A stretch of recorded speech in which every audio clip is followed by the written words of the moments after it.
دوسرا، ان اللہ لا يحب من کان خوانا اثیما، اللہ ہرگز پسند نہیں کرتے اس آدمی کو جو خیانت کرنے والا ہو۔ خیانت، کسی کے مال میں خیانت کرنا، کسی نے آپ سے کوئی بات کہہ دی، آپ نے اس بات کو پھیلانا شروع کر دیا، یہ بھی خیانت ہے۔ المستشار مؤتمن، اگر کسی نے مشورہ پوچھا ہے تو وہ امانت ہے جو آپ کے سینے میں دفن ہو جانی چاہیے، کسی کو نہیں پتہ چلنا چاہیے جی وہ آیا تھا، وہ یہ بات پوچھ رہا تھا، یہ بھی خیانت کی ہے۔ ان اللہ لا يحب من کان خوانا اثیما، اللہ ہرگز اس بندے کو پسند نہیں فرماتے جو بندہ خیانت کرنے والا ہو۔ ایک واقعہ پیش آیا آپ صلی اللہ علیہ وسلم کے زمانے میں، منافقین چونکہ بہت سارے تھے، اپنے آپ کو مسلمان کہا کرتے تھے، ایک منافق نے ایک صحابی کے گھر میں چوری کی، اور چوری آٹا تھا، آٹے کی بوری تھی، وہ چوری کر لی۔ اس زمانے میں آٹا بہت کم ملتا تھا، اور چوری کرنے کے بعد اس بوری میں ایک سوراخ تھا، اس میں سے تھوڑا تھوڑا سا آٹا نکلتا رہا۔ ہوشیاری اس نے یہ کی کہ کچھ ہتھیار اور وہ آٹا جو چوری کیا تھا وہ اپنے گھر نہیں لے کر گیا، بلکہ ایک یہودی کے گھر لے گیا، اور اس کو جا کر کہا کہ میرا مال ہے، کچھ دن کے لیے اپنے پاس بطور امانت کے رکھ لو، بعد میں لے لوں گا۔ نیت یہ تھی معاملہ ٹھنڈا ہو جائے گا، 2-4 دن گزر جائیں گے تو جا کر یہ لے آؤں گا۔ اب اس مالک جس کے گھر میں چوری ہوئی تھی وہ نکلا، اس نے دیکھا آٹا گرتا جا رہا، اس نے یہودی کے گھر تک وہ آٹا پہنچ رہا تھا، اس نے جا کر کہا جی آپ نے میرا مال چوری کیا ہے۔ اس نے کہا نہیں چوری تو نہیں کیا، لیکن مال واقعی میرے گھر میں موجود ہے، لیکن قصہ یہ ہے کہ فلاں آدمی آیا تھا اور اس نے آ کر یہ امانت رکھی ہے، مجھے نہیں پتہ یہ کس کا ہے۔ اب یہ چونکہ اپنے آپ کو مسلمان کہتا تھا، اس نے شور مچانا شروع کر دیا، میں مسلمان ہوں جی، یہ یہودی چور ہے۔ نیت یہ تھی کہ یہودی ہے، مسلمان میری طرفداری کریں گے، میں مسلمان اپنے آپ کو مسلمان کہتا ہوں، منافق تھا مسلمان کہتا ہوں، یہودی کا ساتھ نہیں دیں گے۔ قصہ پہنچ گیا رسول پاک علیہ الصلاۃ والسلام تک، آپ صلی اللہ علیہ وسلم پر اللہ نے آیات شریفہ نازل فرما کر سارا قصہ بتا دیا کہ حقیقت بات یہی ہے کہ یہودی بے گناہ ہے، اس نے چوری نہیں کی ہے، چور یہ منافق ہے۔ رسول پاک علیہ الصلاۃ والسلام نے مال تو اس صاحب مال کو واپس کروا دیا، لیکن آپ چونکہ رحمت للعالمین تھے، آپ صلی اللہ علیہ وسلم نے ارادہ فرمایا کہ اس منافق کے لیے توبہ استغفار کر دیں، چونکہ اپنے آپ کو مسلمان کہتا ہے۔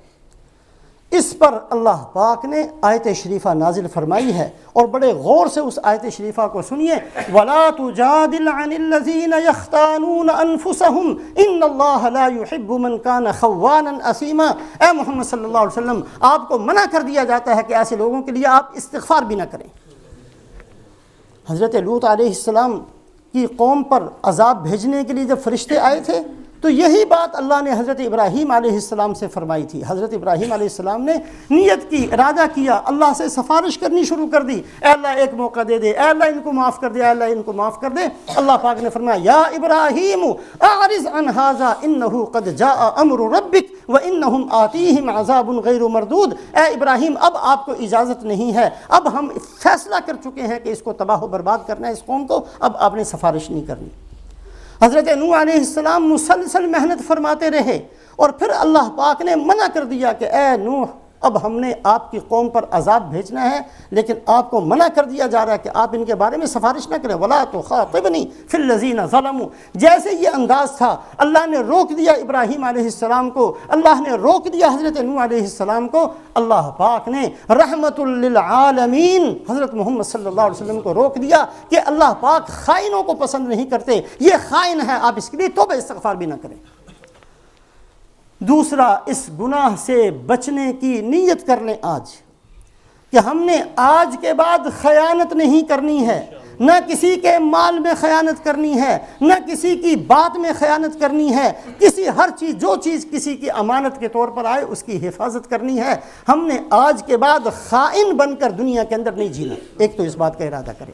تیسری چیز، ان اللہ لا يحب المعتدین، اللہ پاک، اللہ کی جو حدود ہیں اللہ نے لائن لگا دی، کھانا کھا سکتے ہو لیکن فلاں فلاں چیز تک، اس سے آگے نہیں جا سکتے، نظر اس سے آگے نہیں جا سکتی، سوچ اس سے آگے نہیں جا سکتی، کاروبار اس سے آگے جو اللہ کی حدود ہیں، اللہ پاک نے حلال کی ایک حد بنا دی اور اس کے بعد حرام کا درجہ شروع ہو جاتا ہے۔